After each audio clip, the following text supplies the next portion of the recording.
ষষ্ঠ শ্রেণীর প্রিয় শিক্ষার্থীরা, আসসালামু আলাইকুম। আশা করি সবাই ভালো আছো। আজকে আমি এ পর্বে আলোচনা করব অনুশীলনী 2.3 58 পৃষ্ঠার 21, 22, 23 নম্বর অঙ্ক নিয়ে। আমরা গত পর্বে আলোচনা করেছিলাম 18, 19, 20 নিয়ে। আজকে আলোচনা করব 21, 22, 23 নিয়ে। তো তোমরা ক্লাসটি প্রথম থেকে শেষ পর্যন্ত দেখবা। আশা করি অঙ্কগুলো সহজে বুঝতে পারবা, কারণ আমি যে কোনো অঙ্কই সহজভাবে করে দেওয়ার চেষ্টা করি যেন তোমরা সহজেই বুঝতে পারো। তো ক্লাসটি তোমরা শেষ পর্যন্ত দেখবা। তো চলো কথা না বাড়িয়ে আমরা অঙ্কে যাই।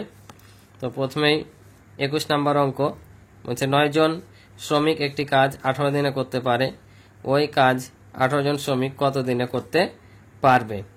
তাহলে আমি বলেছিলাম গত পর্বে যে উত্তর আমাদের কি চেয়েছে সেটার দিকে আমাদের নজর দিতে হবে, যে কি চেয়েছে। তাহলে কতর পরে যেটা থাকে সেটা হচ্ছে চাই। তাহলে এটাই তো প্রশ্ন করছে, তো কত দিনে করতে পারবে, অর্থাৎ দিন চেয়েছে। তাহলে আমাদের দিনটাকে রাখতে হবে ডান পাশে, কারণ যেটা উত্তর চাই সেটা থাকে কোন পাশে?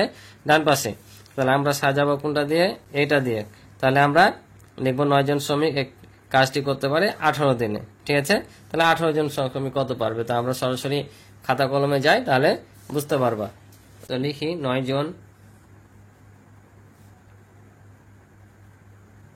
শ্রমিক কাজটি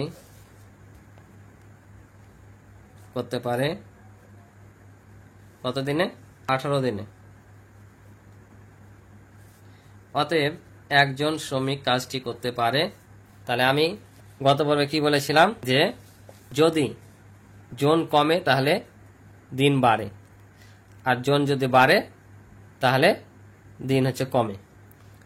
তাহলে এখানে দেখো 9 জন শ্রমিক যদি কাজটি 18 দিনে করতে পারে, তাহলে একজন শ্রমিক করতে কাজটি কম সময় লাগবে না বেশি সময় লাগবে? বেশি লাগবে না? কারণ 9 জন শ্রমিক একটা কাজ করতে সময় দিচ্ছে 18 দিন। তাহলে একজন শ্রমিককে যদি আমি কাজটা করতে দিই 18 দিনে পারবে করতে, অনেক সময় লাগবে না? তাই এটা গুণ হবে। আমি গত পর্বে বলেছিলাম যে এখানে 1 থাকলে কেবল ভাগ হবে না, কারণ আমাকে সবসময় লক্ষ্য রাখতে হবে যে আসলে কমছে না বাড়ছে। কারণ কমলে ভাগ হয় আর বাড়লে কি হয়? গুণ হয়। অকিক নিয়মের অঙ্কে কমলে ভাগ আর বাড়লে হচ্ছে গুণ। তো আমাদের এখানে শ্রমিক যখন কমে দিচ্ছি আমরা একজন 9 জন থেকে যখন আমরা একজন করে দিচ্ছি, তখন কি হচ্ছে? দিনের সংখ্যাটা বেড়ে যাচ্ছে, তাই গুণ হবে। ঠিক আছে, তাহলে অতএব কত দিনে চেয়েছে আমাদের উত্তরে? 18 জন শ্রমিকে কত দিনে করতে পারবে। তাহলে লিখবো আমরা কি? 18 জন শ্রমিক কাজটি করতে পারে। এবার যখন আমরা কি করছি, এখানে লোক সংখ্যা বাড়াচ্ছি, তখন আবার কি করছে? সময়টা এখানে লোক সংখ্যা যখন বাড়াচ্ছি তখন কি হচ্ছে? সময়টা আবার কমে যাচ্ছে, দিনটা কমে যাচ্ছে। তাহলে এবার কি হবে? ভাগ হবে। ঠিক আছে, তাহলে আমরা কাটাকাটি যদি করি তাহলে 18 18 কেটে যাবে, তাহলে থাকছে কত? 9, অর্থাৎ 9 দিনে। তাহলে 18 জন শ্রমিকের কাজটি কত দিন সময় লাগছে? 9 দিন। তাহলে উত্তর হচ্ছে 9 দিন।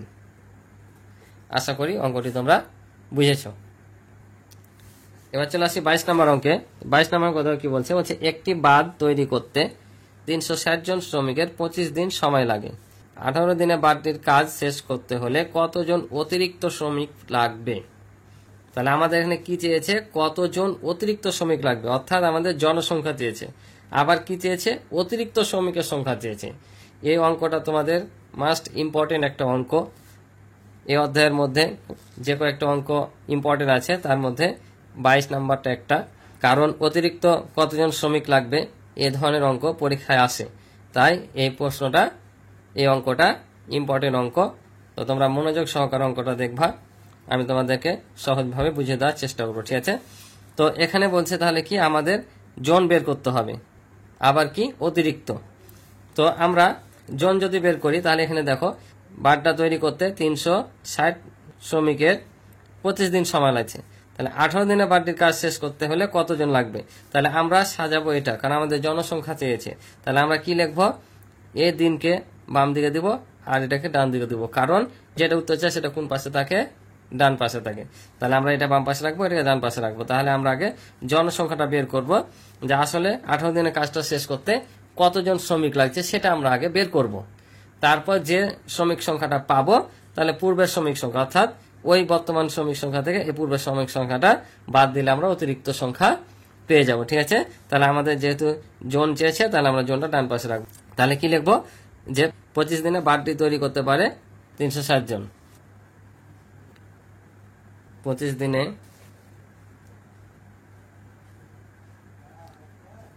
বারটি তৈরি করতে পারে কত, 360 জন শ্রমিক। ঠিক আছে, তাহলে অতএব একদিনে বারটি তৈরি করতে পারে। তাহলে এখানে দেখো 25 দিনে বারটি তৈরি করতে পারছে কতজন শ্রমিকের, 360 জন। তাহলে এখানে বলো তো, যদি আমরা দিনের সংখ্যা কমিয়ে দিই তাহলে শ্রমিক সংখ্যা বাড়াতে হবে না কমাতে হবে? ধরো যে তোমরা 10 জন বন্ধু আছো, তোমাদের স্কুলে একটা বিদায় অনুষ্ঠান হবে, সে অনুষ্ঠানের যাবতীয় ডেকোরেশন করতে হবে। ডেকোরেশন করার জন্য তোমরা 10 জন বন্ধু কাজ করছো। এখন একদিন মাত্র বাকি আছে, কিন্তু দেখছো যে ডেকোরেশনটা একদিনে শেষ করা যাবে না, আরও বেশি সময় লাগতে পারে। তাহলে এক্ষেত্রে তুমি কি করতে পারো, ওই বেশি সময়ের কাজটা তুমি যদি একদিনে করতে চাও, অর্থাৎ মনে করো একদিন সময় আছে, তোমার এখনো 3 দিন সময় লেগে যাবে 10 জন মিলে যদি কাজ করো, তাহলে তোমাকে ওই একদিনে কাজটা করার জন্য কি করতে হবে, তাহলে তোমাকে আরও বন্ধুর সংখ্যা বাড়াতে হবে। অর্থাৎ 10 জন থেকে যদি 30 জন করে দাও, তাহলে দেখা যাচ্ছে 3 দিনের কাজটা তুমি একদিনে করতে পারছো। তাহলে দেখো, যখন তুমি দিন কমে যাচ্ছে তখন কি হচ্ছে, তোমাকে শ্রমিক সংখ্যা বাড়াতে হচ্ছে। অর্থাৎ তুমি একদিনে যখন কাজটা করতে চাইলে তখন তোমাকে শ্রমিক সংখ্যা অর্থাৎ তোমার বন্ধুর সংখ্যা বাড়াতে হলো। ঠিক এরকম 25 দিনে বারটা তৈরি করতে পারছিল 360 জন শ্রমিক। এখন একদিনে যদি বারটা তৈরি করতে চায় তাহলে জনসংখ্যা কি করতে হবে, বাড়াতে হবে না? তাহলে আমাদের কি করতে হবে, বাড়লে কি বলেছি, গুণ, অর্থাৎ এটা গুণ হবে এতজন শ্রমিক। অতএব 18 দিনে বারটি তৈরি করতে পারে কতজন শ্রমিক সেটা আমরা আগে বের করব। তাহলে এবার দেখো, একজন যখন দিচ্ছিলাম তখন জনসংখ্যা বাড়াতে হচ্ছিল, তাই গুণ হচ্ছিল। এখন দেখো 18 জন শ্রমিক যদি দিই একজন থেকে, তাহলে এবার কি এতগুলো জনসংখ্যা লাগবে, কি জনসংখ্যা কমে যাবে না? 18 দিন যখন সময় দিচ্ছি তখন আমাদের কি জনসংখ্যাটা কমে যাবে, আর কমে গেলে কি হয়, ভাগ হয়, তাহলে ভাগ হবে। তাহলে এখন যদি আমরা কাটাকাটি করি, তাহলে 18 একে 18, আর 18 দুগুণা হয় 36, আর এই শূন্যটা উঠে যাবে। তাহলে উপরে কি থাকলো, 20 আর 25 গুণ করলে 25 দুগুণা হয় 50, আর এই শূন্যটা চলে আসবে এতজন শ্রমিক। ঠিক আছে, তাহলে আমরা যদি 25 দিনের কাজটা 18 দিনে করতে চাই তাহলে আমাদের শ্রমিক সংখ্যা বাড়াতে হবে। অর্থাৎ বাড়িয়ে কত পেয়েছি, মোট 500 জন, আর পূর্বে ছিল কতজন, 360 জন। তাহলে অতিরিক্ত লেগেছে কতজন, 140 জন। তাহলে আমরা 500 থেকে এই 360 কি করব, বিয়োগ করে দিব। তাহলে লিখব যে অতএব অতিরিক্ত শ্রমিক লাগবে, তাহলে 500 বিয়োগ 360 জন, তাহলে 140 জন। এটা হচ্ছে আমাদের উত্তর। তাহলে বুঝেছ? তাহলে অতিরিক্ত শ্রমিক যখন চাইবে তাহলে আমরা ওই কাজটা করতে কতজন শ্রমিক লাগবে সেটা আগে বের করে নিব, তারপর যা পাবো সেটা থেকে পূর্বে যেটা থাকবে সেটা বিয়োগ করলে আমরা অতিরিক্ত যা লাগবে তা পেয়ে যাব। ঠিক আছে, তো আশা করি তোমরা অঙ্কটা বুঝেছ। তো আমরা পরবর্তী অঙ্কে যাই। 23 নম্বরটা দেখো, বলছে 25 জন লোক দৈনিক 6 ঘন্টা পরিশ্রম করে একটি কাজ 18 দিনে শেষ করে। 10 জন লোক দৈনিক 6 ঘন্টা পরিশ্রম করে কত দিনে কাজটি করতে পারবে? এটাও দিন চেয়েছে। ঠিক আছে, তো বলছে 25 জন শ্রমিক 6 ঘন্টা পরিশ্রম করে 8 দিনে শেষ করছে কাজটি। কয়টি কাজ? একটি কাজ। তাহলে 10 জন লোক দৈনিক 6 ঘন্টা পরিশ্রম করে কত দিনে কাজটি করতে পারবে? তাহলে দেখো, এখানেও 6 ঘন্টা, এখানেও 6 ঘন্টা, এটার কোনো কাজই নাই। যখন দুটাই সমান হয়ে যাবে তখন এটার আর কোনো কাজ থাকবে না, কারণ এটা একবার গুণ করতে হবে, একবার ভাগ করতে হবে, তো 6 কেটে যাবে। তাহলে এটার কি কাজ আছে? এটার কোনো কাজ নাই। তাহলে আমাদের কাজ হচ্ছে এটা নিয়ে। ঠিক আছে, দিন আর জন নিয়ে। তাহলে উত্তর কি চেয়েছে? দিন চেয়েছে। তাহলে দিনটা থাকবে ডান দিকে। সবসময় আমরা এখানে যা থাকবে সেটা সাজাবো। তো চলো আমরা ওটা করি, তাহলে বুঝতে পারবো। তাহলে এখানে যে 6 ঘন্টা বলেছে এটা বারে বারে না লিখে একবারই আমি লিখে দেবো, আর লেখার দরকার নাই। দৈনিক 6 ঘন্টা